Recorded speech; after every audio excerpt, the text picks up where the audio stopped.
Hello everyone. तो हम आज बात करने वाले हैं पवन सिंह जी और बेबी काजल का एक बहुत ही बेहतरीन बोलबम सॉन्ग के बारे में, जिसका पोस्टर आ चुका है। और इस गाने को लिखे हैं शैलेश राजा जी यादव जी, और इसमें म्यूजिक दिए हैं प्रियांशु सिंह जी।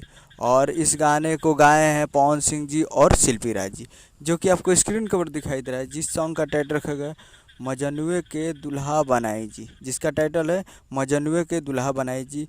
और ये बहुत ही बेहतरीन, और वीडियो में है पवन सिंह जी और बेबी काजल जी, फिट में है बेबी काजल जी। तो ये बहुत ही जल्द आप लोगों को देखने को मिलेगा, और ये कमिंग सून है, बहुत ही जल्द आप लोगों को देखने को मिलेगा AJ films present Bhojpuri YouTube channel पे। AJ films present Bhojpuri YouTube channel पे तैयार रहिएगा।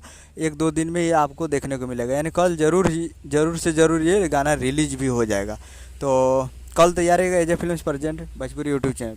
उम्मीद करूँगा वीडियो अच्छा लगा, चैनल को सब्सक्राइब बेल आइकन प्रेस कर दीजिए, ताकि ऐसे कैसे लाल यादव जी और पवन सिंह जी का लेटेस्ट न्यूज लाते रहे। और वीडियो अच्छा लगा तो वीडियो को एक लाइक कीजिए और चैनल को सब्सक्राइब कीजिए। मिलते हैं अगले वीडियो, तब तक के लिए जय हिंद, जय भोजपुरी।